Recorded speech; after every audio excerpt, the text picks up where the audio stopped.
Caesar অপারেশনে cosmetic সেলাই versus normal সেলাই কোনটা ভালো জানুন বিস্তারিত।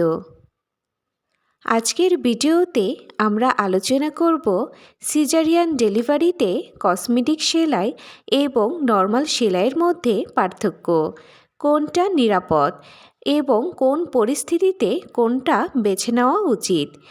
এটি বিশেষভাবে গর্ভবতী মায়েদের জন্য উপকারী। হ্যালো এভরিওয়ান, আসসালামু আলাইকুম। আপনাদের সাথে আছি আমি উর্মি আহমেদ তৃষা। আমি একজন ফার্মাসিস্ট। স্বাগত জানাচ্ছি নূর অফ ইসলাম চ্যানেল থেকে, যেখানে আমি স্বাস্থ্য ও ইসলামিক লাইফস্টাইল নিয়ে আলোচনা করে থাকি।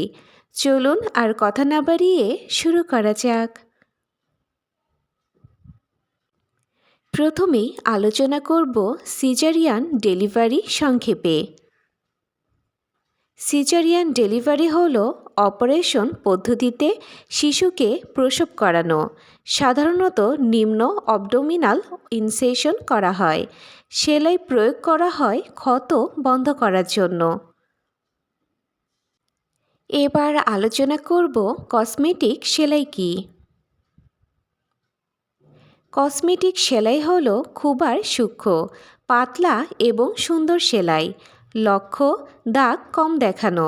সাধারণত অ্যাবসর্বেবল সেলাই ব্যবহার করা হয়, যা সক্রিয়ভাবে মেটে যায়।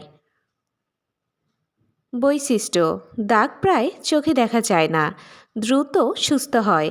কসমেটিক অ্যাপিয়ারেন্স ভালো। এখন আলোচনা করব নর্মাল সেলাই কী।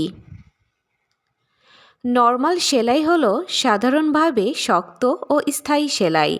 দাগ কম বা বেশি হতে পারে, অ্যাবসর্বেবল বা নন অ্যাবসর্বেবল হতে পারে। বৈশিষ্ট্য: শক্তিশালী, সুস্থ হতে কিছুটা সময় বেশি লাগতে পারে। কসমেটিক অ্যাপিয়ারেন্স কম। এখন দেখে নেওয়া যাক কসমেটিক সেলাই ভার্সেস নর্মাল সেলাই। প্রথমেই আলোচনা করব কসমেটিক সেলাই সম্পর্কে। অ্যাপিয়ারেন্স সুন্দর, হিলিং দ্রুত, পেইন বা কমফোর্ট কম, ব্যথা, স্টিচ রিমুভাল অনেক সময় সক্রিয়ভাবে মেটে, ইনফেকশন বা রিস্ক কম, পরিচ্ছন্ন ও অ্যাবসর্বেবল সমান ও বেশি, কস্ট তুলনামূলকভাবে একটু বেশি। এবার আলোচনা করব নর্মাল সেলাই সম্পর্কে। দাগ কম, কিছুটা দাগ দেখা যায়, হিলিং ধীরে, পেইন বা কমফোর্ট, মাঝে মাঝে বেশি ব্যথা, স্টিচ রিমুভাল, প্রয়োজন হলে ড্রেসিং ও রিমুভ করতে হয়, ইনফেকশন বা রিস্ক কম, পরিস্থিতি নির্ভর, কস্ট সাধারণত কম। এবার আলোচনা করব সুবিধা ও অসুবিধা। কসমেটিক সেলাইয়ের সুবিধা: দাগ কম, দ্রুত সুস্থ হওয়া ও আরামদায়ক।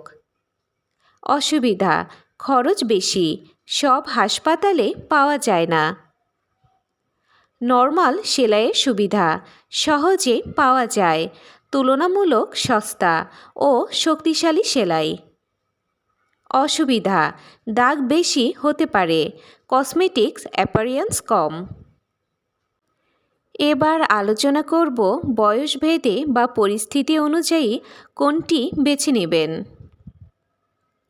যদি কসমেটিক কনসার্ন বেশি থাকে তাহলে কসমেটিক স্টিচ, যদি জরুরি অবস্থায় দ্রুত সেলাই দরকার হয় তাহলে নর্মাল স্টিচ, বছরের 2 থেকে 3 পরবর্তী গর্ভধারণের পরিকল্পনা থাকলে কসমেটিক স্টিচ সুবিধাজনক। ডাক্তারি সিদ্ধান্ত নেবেন রোগীর শারীরিক অবস্থা ও কসমেটিক্স প্রায়োরিটি অনুযায়ী। এখন দেখে নেওয়া যাক যত্ন ও পুনরুদ্ধার। সেলাই পরিষ্কার রাখুন, ঘাম বা জল লাগলে সাবধানে মুছুন।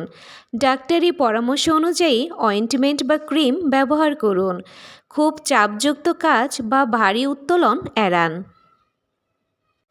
সর্বশেষে বলা যায় কসমেটিক সেলাই দেখতে সুন্দর ও দ্রুত সুস্থ হয়। নর্মাল সেলাই শক্তিশালী ও সহজে পাওয়া যায়। আপনার পরিস্থিতি, বাজেট এবং কসমেটিক্স প্রেফারেন্স অনুযায়ী ডাক্তার সিদ্ধান্ত নেবেন।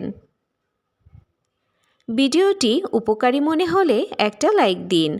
গর্ভবতী বা নতুন মা বাবাদের সাথে শেয়ার করুন। আর এমন দরকারি ভিডিও পেতে আমাদের চ্যানেলটি সাবস্ক্রাইব করে পাশে থাকুন। আজকের মতো এই পর্যন্তই। সবাই ভালো থাকবেন, সুস্থ থাকবেন। আল্লাহ হাফেজ।